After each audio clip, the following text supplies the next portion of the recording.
నమస్కారం. సీరియల్ ప్రేక్షకులకు సంక్రాంతి శుభాకాంక్షలతో మీ ముందుకు ముఖ్యాంశాలు. ఘనంగా డాక్టర్ డిఆర్ వర్ధంతి కార్యక్రమం. కావలి ప్రాంతంలో విద్యా వ్యాప్తికి డిఆర్ కృషి ఎనలేనిది. వర్ధంతి కార్యక్రమంలో పలువురు ప్రముఖులు.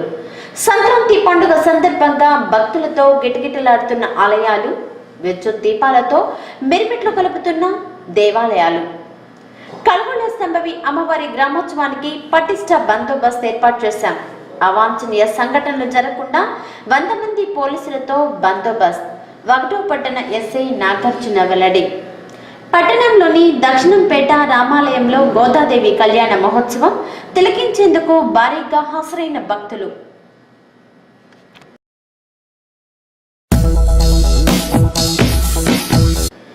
విశ్వదీయ సంస్థల అధినేత డాక్టర్ దొడ్ల రామచంద్రారెడ్డి 5వ వర్ధంతి కార్యక్రమాన్ని గురువారం ఘనంగా నిర్వహించారు. స్థానిక జహర్బర్తి కళాశాల ఆవరణంలో ఉన్న ఆయన స్మారక స్తూపం వద్ద విశ్వ డైరెక్టర్ వినయ్ కుమార్ రెడ్డి, అధ్యాపకులు, సిబ్బంది నివాళులు అర్పించారు. ఈ సందర్భంగా డిఆర్ చేసిన సేవలను కొనియాడారు. ఈ కార్యక్రమంలో రెడ్ క్రాస్ కార్యదర్శి రవిప్రకాష్, పాపయ్య తదితరులు పాల్గొన్నారు. విశ్వోదయ వ్యవస్థాపకులు దొడ్ల రామచంద్రారెడ్డి మహోన్నత మానవతావాది అని అభిప్రాయపడ్డారు. రెడ్ క్రాస్ కార్యదర్శి రవిప్రకాష్. గురువారం డిఆర్ వర్ధంతి సందర్భంగా స్థానిక జహర్బర్తి కళాశాలలో జరిగిన కార్యక్రమంలో భాగంగా ఆయన మాట్లాడారు. కావలి తథాగతులు డాక్టర్ దొడ్ల రామచంద్రారెడ్డి గారి 5వ వర్ధంతి రోజు. ఇది మనకు ఒక స్ఫూర్తిదాయకమైన రోజు. ప్రతి సంవత్సరం వారి జయంతి, వర్ధంతి జరుపుకోవడం ద్వారా వారి యొక్క ఆశయాలని మనం కొనసాగించాలని చెప్పి మనం రీఫిల్లింగ్ చేసుకోవాల్సిన దినము. ముఖ్యంగా దొడ్ల రామచంద్రారెడ్డి గారు విద్యా వ్యాప్తికి, పేద, దళిత, బడుగు వర్గాల యొక్క ప్రజల్లో విద్యని అందించడంతో పాటు కళలను కూడా గొప్పగా ప్రోత్సహించారు, క్రీడలను ప్రోత్సహించారు. అన్ని రంగాల్లో వారు సేవా కార్యక్రమాలు ప్రోత్సహించారు. ముఖ్యంగా కళలకు సంబంధించి అయితే గొప్ప గొప్ప కళాకారులు, కావలి మన కాలేజీకి రాని కళాకారులు, విశ్వోదయ ఓపెన్ థియేటర్కి రాని గొప్ప కళాకారులు ఎవరు లేరు. వాళ్ళందరినీ కావలికి తీసుకొచ్చారు. అదేవిధంగా ఇక్కడి నుంచి కళాకారులు వెళ్ళి మొత్తం ఢిల్లీలో కూడా నాటకాలు ప్రదర్శించారు. ఆ తర్వాత ముఖ్యంగా 70వ దశకంలో ఏర్పడిన నవజ్యోతి ఆర్ట్స్ అయితే ఈరోజు రాష్ట్రంలో ఒక ప్రత్యేకమైన గుర్తింపు ఉండి పెద్ద పెద్ద నంది బహుమతులు, బంగారు నందితో పాటు రాష్ట్ర వ్యాప్తంగా ఒక గుర్తింపు ఉందంటే కేవలం డిఆర్ గారి యొక్క స్ఫూర్తి అని చెప్పి మేము భావిస్తా ఉన్నాం. వారు అదృశ్యమైన తర్వాత వారి ఆశయాలను కొనసాగించడానికి, కళల వ్యాప్తి చెందడానికి డిఆర్ కళా పరిషత్ పెట్టాము. ఈరోజు డిఆర్ కళా పరిషత్ అంటే రాష్ట్రంలో అందరూ ఈరోజు మళ్ళా విశ్వోదయ ఓపెన్ థియేటర్లో వచ్చి నాటకం వేయాలి, ఆ విశ్వోదయ దాంట్లో వేయాలని చెప్పి కోరిక ఫోన్ చేస్తున్నారు. మా నాటకం సెలెక్ట్ చేయండి అని చెప్పి. గొప్ప గొప్ప కళాకారులు, ప్రతి కళాకారుడి ఇంట్లో, రాష్ట్రంలో నాటక కళాకారుడి ఇంట్లో డిఆర్ గారి ఫోటో ఉంది. ఇప్పుడు రాష్ట్రంలో గొప్పది నంది, అజోబిజో, ఎన్టీఆర్ కళా పరిషత్ లాంటి వాటిలో మొదటి 5లో మన డిఆర్ కళా పరిషత్ మొదటి 5లో ఉందని చెప్పడం నేను ఎంతో గర్విస్తున్నాను. కావలి ప్రాంతంలో విద్యా వ్యాప్తికి డాక్టర్ దొడ్ల రామచంద్రారెడ్డి చేసిన కృషి మరపులేందని అన్నారు ఏబీవీపీ నాయకులు రత్నం. డిఆర్ వర్ధంతి సందర్భంగా స్థానిక జేపీ కళాశాలలో గురువారం ఏర్పాటు చేసిన కార్యక్రమంలో భాగంగా ఆయన మాట్లాడారు. ఈ ప్రాంతంలో విద్యా వ్యాప్తికి వారు చేసిన కృషి చాలా గొప్పది. ఎందుకంటే నాకైతే ఇక్కడ 90లో ఇంటర్మీడియట్ సీట్ రాని రోజులు ఏబిఎంలో చేరాను. ఎందుకంటే ఇక్కడ ఎందుకంటే నాన్ లోకల్ కాబట్టి. ఇక్కడ లోకల్ అంటే కావలి, జలదంకి, బోగోలు, బెట్టరగుంటి మాత్రమే ఉండేటివి. మరి డిగ్రీలో మాత్రం ఏబిఎంలో ఎంటర్ అయి నాకు డిగ్రీలో చేరాను. అన్న చెప్పినట్టు విద్యా వ్యాప్తికి, కళలకి, ఇటుకే కాకుండా లీడర్షిప్ను కూడా బాగా ప్రోత్సహించారు వారు. ఎందుకంటే ఉద్యమాలు చేసి అనేక సందర్భాల్లో డౌన్ అన్నా కూడా చాలా ఆప్యాయంగానే ఆయన దగ్గర తీసుకుని ఆయన యొక్క గొప్పతనం ఆ విధంగా మనం అర్థం చేసుకోవచ్చు. అనేక సందర్భాలు అన్ని సంఘాలు, ఇక్కడ విద్యార్థి సంఘాలు చాలా ఉన్నాయి, రాష్ట్రంలో ఎక్కడ ఉండవు. అయితే 3-4 సంఘాలు మాత్రం రాష్ట్రంలో గుర్తింపు కలిగిన సంఘాలు ఉన్నప్పటికీ 10-14 సంఘాలు ఉండేటి. అంతమంది లీడర్లు పోయి ఎన్ని గొడవలు చేసినా, ఏం చేసినా కూడా వారు ఆ యొక్క లీడర్షిప్ని ప్రోత్సహించి అనేక మంది లీడర్లను కూడా తయారు చేసినటువంటి సంస్థ ఇది. మరి వారి ఆత్మకి శాంతి చేకూరాలని పేదరికాన్ని జయించాలంటే అది ఒక్క విద్యతోనే సాధ్యమని చాటి చెప్పి విశ్వదీయ సమస్యలను ఏర్పాటు చేసిన మహనీయులు డాక్టర్ దొడ్ల రామచంద్రారెడ్డి అని అభిప్రాయపడ్డారు సీనియర్ పాత్రికేయులు జయప్రతాప్ రెడ్డి. దొడ్ల రామచంద్రారెడ్డి వర్ధంతి సందర్భంగా స్థానిక జహర్ బాటి కళాశాలలో జరిగిన కార్యక్రమంలో భాగంగా ఆయన మాట్లాడారు. సిద్ధార్థుడు యువరాజుగా రాజవీధిలో పోతుంటే వృద్ధుల్ని బాధ సర్పదృష్టులను చూసి ఆవేదన చెందారు. అది సంవత్సరాల క్రితం జరిగిన చరిత్ర. నేను డిఆర్ గారి చరిత్రను చూసిన తర్వాత సేమ్ అదే రిపీట్ అయింది. వారు మద్రాసు పంచాయప్ప కళాశాలలో చదువుతున్న విద్యార్థిగా ఉన్నప్పుడు ఆ మెడ్రాస్లో వీధుల పక్కన ప్లాట్ఫారాల మీద ఉన్న కొందరు చూసి ఆయన ఆవేదన చెంది ఈ పేదరికాన్ని ఒక కేవలం విద్య మాత్రమే అధిగమిస్తుందనే సూత్రంతో ఆ రోజు జమీందారు కుటుంబంలో ఉండి ఆయన కుటుంబం హాయిగా ఏ చెన్నైలోనో ఎక్కడో స్థిరపడ్డా కూడా అడిగేవాళ్ళు లేరు. కానీ కేవలం ఒక రిస్క్ తీసుకుని ఆ ఒకే ఒక లక్ష్యంతో ఈ పేదరికాన్ని సాధించగలిగేది విద్య ఒకటే అని, అధిగమించేది విద్య ఒకటే అని చెప్పి ఈరోజు కావలికి ఆయన అందించిన ఫలాలు ఎన్నో కుటుంబాల్లో ఎన్నో జీవితాలకు వెలుగునిచ్చాయి. పేద విద్యార్థుల అభ్యున్నతికి కృషి చేసినటువంటి వ్యక్తి డాక్టర్ డిఆర్ అని అన్నారు జార్పట్టి కళాశాల విశ్రాంత ప్రిన్సిపల్ పాపయ్య. డాక్టర్ రామచంద్రారెడ్డి వర్ధంతి సందర్భంగా స్థానిక జేబీ కళాశాలలో ఏర్పాటు చేసిన కార్యక్రమంలో భాగంగా ఆయన మాట్లాడారు. విద్యని స్థాపించి విద్య ద్వారా ఎవరైతే విద్యకి అనర్హులని భావిస్తున్నారో, పేదరికంతో సతమతమవుతున్నారు, ఆ పేద బడుగు వర్గాల నుండి వచ్చినటువంటి విద్యార్థినులకు విద్యనందించి సంఘములో వాళ్ళు కూడా ఒక మనుషులుగా, వాళ్ళు కూడా విఘ్నత కలిగినటువంటి వ్యక్తులుగా, వారు కూడా ఉన్నత పదవులని అలంకరించి సంతోషంగా సుఖంగా జీవించేటటువంటి వ్యక్తులుగా తీర్చిదిద్దాలనే ఉద్దేశంతో ఈ యొక్క ఆయన అన్నాడు, ఎవరైతే సుఖాలకి దూరంగా ఉండే అనేక ఈతిక ఇబ్బందులతో సతమతమవుతూ కనీసం జీవితం అనేటటువంటిది ఎందుకురా అనేటటువంటి ఆ బాధలతో ఉండేటటువంటి వారి యొక్క అభ్యున్నతి కొరకు స్థాపించినటువంటి సంస్థ అని చెప్పాడు. కాబట్టి ఇంకా చాలా విషయాలు ఉన్నాయి. ఎందుకంటే ఈ యొక్క సంస్థ ఆయన కాలేజీ స్థాపించిన తర్వాత నీకు సైన్సెస్ కావాలన్నా హాస్టల్స్ కావాలన్నా ఆయన అడిగారంటే యూనివర్సిటీ, నాకు హాస్టల్సే కావాలన్నా. ఎందుకంటే పేదరికంలో ఉండేటటువంటి విద్యార్థి బాలుడు కానీ బాలిక కానీ న్యూట్రిషన్ అంటే పుష్టికర ఆహారం అనే పదానికి ఎంతో దూరంగా ఉంటాడు. అటువంటి పుష్టికర ఆహారాన్ని ఈ హాస్టల్స్లో పెట్టి ఈ హాస్టల్స్లో మాకు ఆ ఆహారాన్ని తినేటటువంటి వసతిని కల్పించి ఆరోగ్యాన్ని విద్యని మాకు కలగజేసి ఉద్యోగాల్ని ఇప్పించి రిటైర్మెంట్ వరకు కూడా మమ్మల్ని కాపాడుతూ వచ్చినటువంటి మహానుభావుడని ఆయన.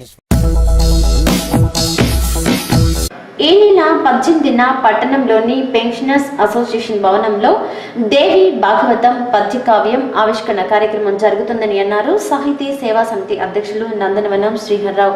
గురువారం ఆయన మీడియాతో మాట్లాడుతూ విశ్రాంత ఆంగ్ల ఉపాధ్యాయులు ప్రముఖ కవి అగస్త్యరాజు సుబ్బారావు రచించిన ఈ పుస్తక ఆవిష్కరణ కార్యక్రమం జరుగుతుందని అన్నారు. ఈ కార్యక్రమానికి ప్రతి ఒక్కరూ హాజరై విజయవంతం చేయాలని కోరారు. నమస్కారం.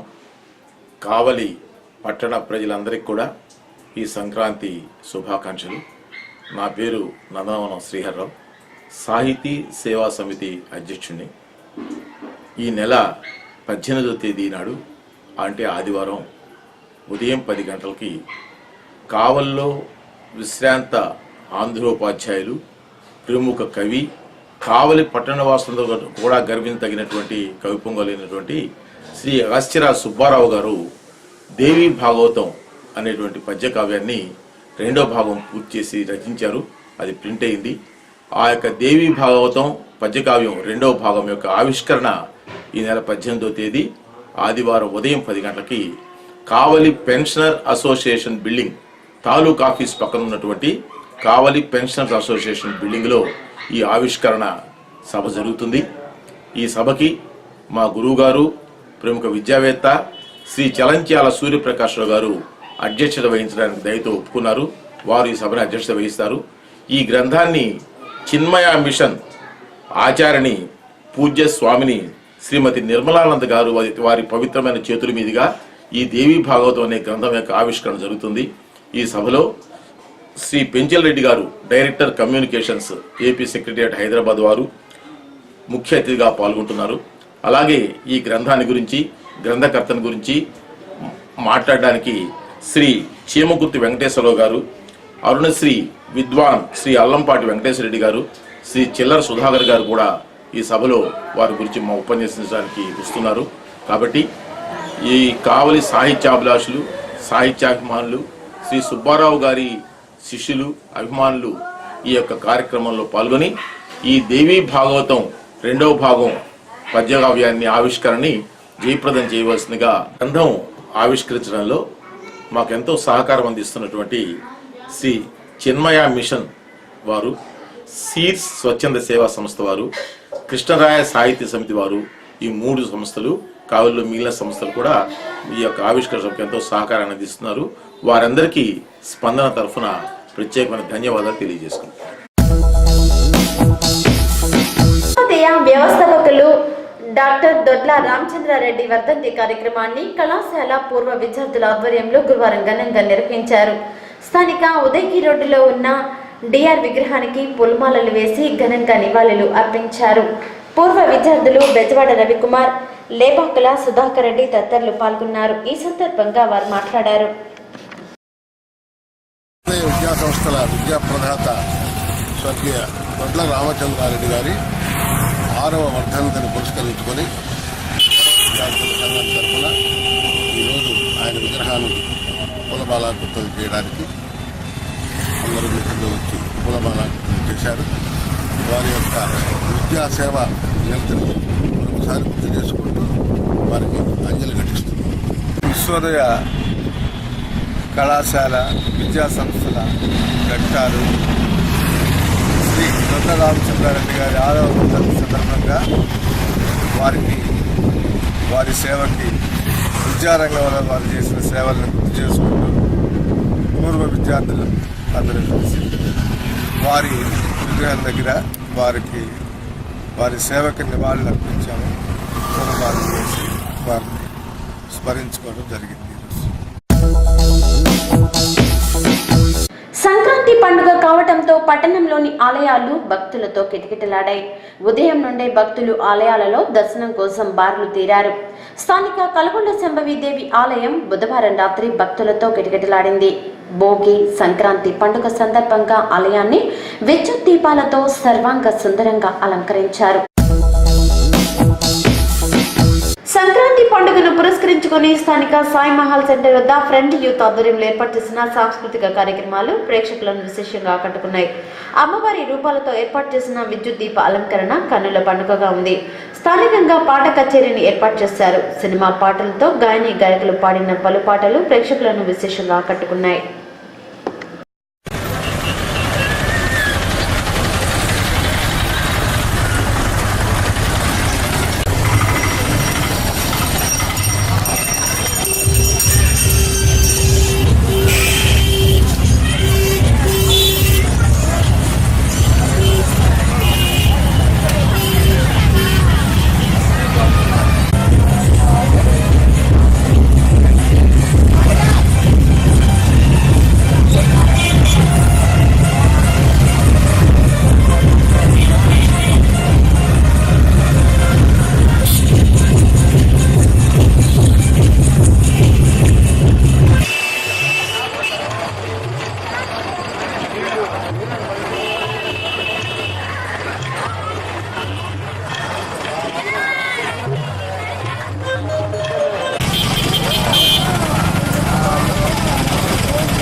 ఆధ్వర్యంలో విశ్వోదయ వ్యవస్థాపకులు దొడ్ల రామచంద్రారెడ్డి వర్ధంతి కార్యక్రమాన్ని గురువారం ఘనంగా నిర్వహించారు. ఇందులో భాగంగా డిఆర్ చిత్రపటానికి రామ్ సెంటర్ నిర్వాహకులు పూలమాలలు వేసి ఘనంగా నివాళులు అర్పించారు.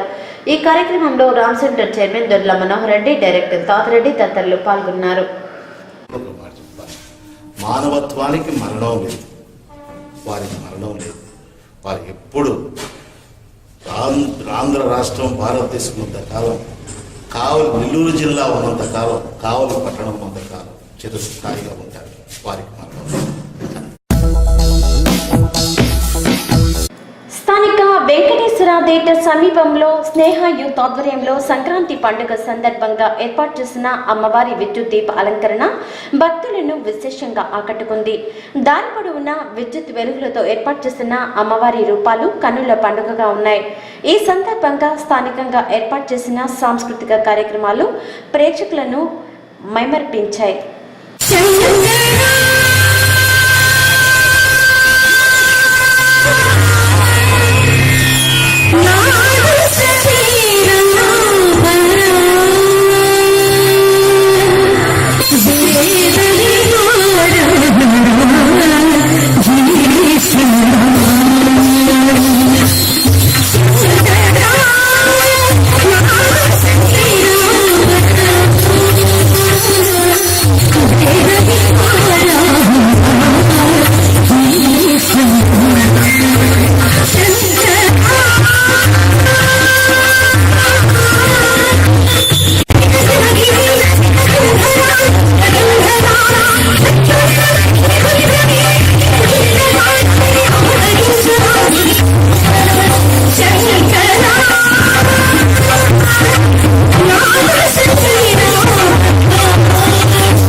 దేవి అమ్మవారి గ్రామోత్సవం సందర్భంగా ఎటువంటి అవాంఛనీయ సంఘటనలు జరగకుండా పటిష్ట బందోబస్తు ఏర్పాటు చేశామని అన్నారు వక్టో పట్టణ ఎస్ఐ నాగార్జున. ఈ మేరకు గురువారం ఆయన మీడియాతో మాట్లాడుతూ సబ్ డివిజన్ మొత్తం మీద 100 మంది పోలీసు సిబ్బందితో బందోబస్తు ఏర్పాటు చేయడం జరిగిందని అన్నారు.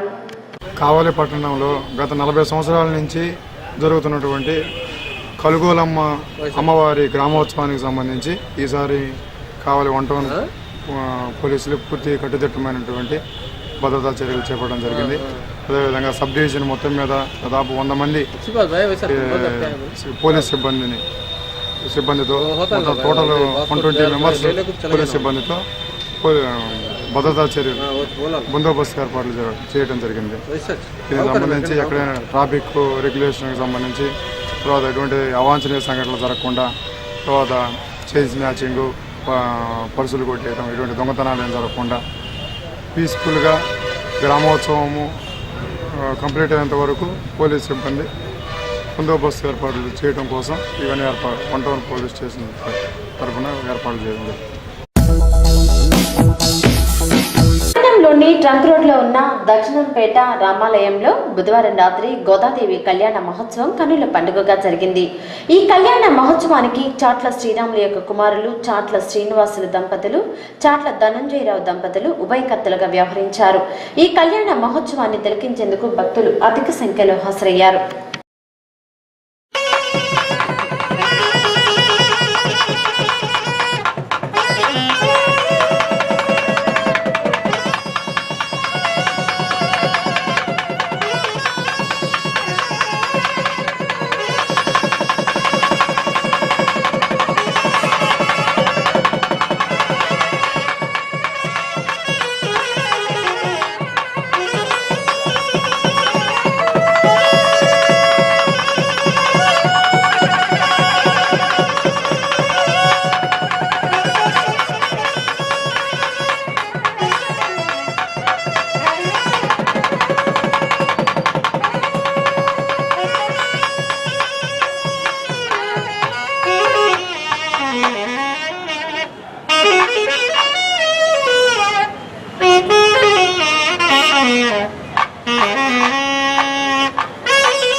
దక్షిణంపేట రామాలయంలో బుధవారం రాత్రి జరిగిన గోదాదేవి కళ్యాణ మహోత్సవంలో భాగంగా ధనుర్మాసం యొక్క ప్రాముఖ్యతను అర్చకులు తెలియజేశారు. కన్నుల పండుగగా జరిగిన కళ్యాణ మహోత్సవాన్ని నిర్వహించిన అనంతరం భక్తులకు తీర్థ ప్రసాదాలను అందజేశారు. సూర్యుడు ఆ ధనుర్ రాశిలోకి ప్రవేశించినది మొదలుకొని మకర రాశిలో ప్రవేశించే లోపల జరిగేటువంటి ఈ నెల రోజులు దాన్ని ధనుర్మాసం అని అంటూ ఉంటారు. ధనస్సులో సూర్యుడు ఉన్నాడు కాబట్టి అటువంటి ధనుర్మాసాన్ని మనం జరుపుకుంటూ ఉంటాం. ఆ యొక్క దక్షిణాయనం ఉత్తరాయణం అని చెప్పిన ఉండే ఆయనాలు ఉంటాయి కాబట్టి మనకి ఆ దక్షిణాయన కాలం అంతా కూడా ఆ రాత్రి కాలంగా, ఉత్తరాయణ కాలం అంతా కూడా పగటి కాలంగా తలుచుకుంటూ మధ్యలో ఈ సంధి కాలం ఈ యొక్క పుష్యమాసం వచ్చినటువంటి ఈ ధనుర్మాసం మాత్రం ఉషోదయ కాలంగా తలుచుకుంటూ ఉంటాం. ఆ ఉషోదయ కాలం ఆ భగవద్ అర్చనకు ఎంతో విశేషమైంది కాబట్టి అటువంటి ఆ ధనుర్మాసంలో మరిటువంటి కార్యక్రమాలు కూడా చేసుకుంటాం. భగవంతుడు కూడా వృషత్కాల పూజ అంటే ఎంతో విశేషమైనటువంటి ఫలితాలు ఇస్తుందని చెప్పి మన శాస్త్రాలు ఇస్తున్నాయి కాబట్టి మన యొక్క ధనుర్మాస కార్యక్రమాన్ని మనం చేసుకుంటూ ఉన్నాం. అదేవిధంగా కూడా ఆ యొక్క ద్వాపర యుగంలో ఆ గోపికలంతా కూడా శ్రీకృష్ణ పరమాత్మను ఏ విధంగా సేవించుకున్నారో, ఆయన చంద్రుల కోసంగా ఏ విధంగా ఆయన్ని సేవించారో, ఎన్ని పూజలు చేశారో, ఎన్ని వ్రతాలు చేశారో, అదేవిధంగా ఈ కలియుగంలో కూడా అత్యావతారం ఉండేటువంటి ఆ స్వామిని సేవించడం కోసంగా ఆ యొక్క గోదాదేవి ఆ స్థితుల వారికి ఆ తులసి వనంలో దొరికినటువంటి ఆ యొక్క గోదాదేవి ఆనాడు బాబరేమో ఆ గోపికలంతా కూడా ఏ విధంగా అయితే ఆ కాంతాయిని వ్రతాన్ని ఆచరించారో అదేవిధంగా మీరు కూడా ఆ యొక్క రంగరాజుని చేరుకోవాలనే ఉద్దేశంతో ఆమె ఈ యొక్క ధనుర్మాస వ్రతాన్ని ఆచరించింది. ఈ 4 రోజులు కూడా ఆ ధనుర్మాస వ్రతాన్ని ఆచరించి ఆ స్వామి యొక్క అనుగ్రహానికి పాత్రురాలై ఈ రోజు భోగి రోజు అయింది. ఆయన ఐక్యమైంది కాబట్టి ఆమెను భోగించింది కాబట్టి ఆ రంగనాథుల్లో అటువంటి భోగినటువంటి పర్వదినాన్ని మనం జరుపుకుంటూ ఉన్నాం. గోదాదేవి ఆ రంగనాథుడు ఐక్యమైనటువంటి రోజుని మనం ఈనాడు ఆయన వివాహ జనంగా తెచ్చి మనం ఈనాడు కళ్యాణ మహోత్సవాన్ని జరుపుకుంటూ ఉన్నాం. స్వామి మన వివాహ అంతర్యాన్ని అత్యా స్వరూపాల్లో ఉంటాడని మన శాస్త్రంలో చెప్తున్నారు. కాబట్టి మిగతా యుగాల్లో అంతా కూడా స్వామి ఏదో ఒక అవతారం ఎత్తుకు వచ్చాడు. కృతయుగంలో నృసింహావతారంగా, త్రేతాయుగంలో శ్రీరామచంద్రుడిగా, రామయుగంలో కృష్ణుడుగా ఈ విధంగా అవతారాన్ని ఎత్తుకు వచ్చాడు. కానీ కలియుగంలో మాత్రం అత్యావతార మూర్తిగా ఉంటానని తెలియజేశాడు. అత్యావతారు హరి సాక్షాత్. నేను అత్యావతార మూర్తిగా ఉంటా. ఎవరైనా సరే అత్యావతార మూర్తిని సేవించుకున్నట్లయితే, విశ్వాసంతో సేవించుకున్నట్లయితే వాళ్ళ కోరికలు నెరవేరుస్తున్నారు నేనని చెప్పని ఈ యుగంలో తెలియజేస్తున్నాడు. కాబట్టి అటువంటి అత్యావతార మూర్తి ఆ స్వామిని మనం సేవించుకుంటూ మన కోరికలు తీర్చుకోవడానికి మనం ప్రయత్నం చేసుకుంటాం. సిటిఎన్ కబుర్లు నేటికి సమాప్తం.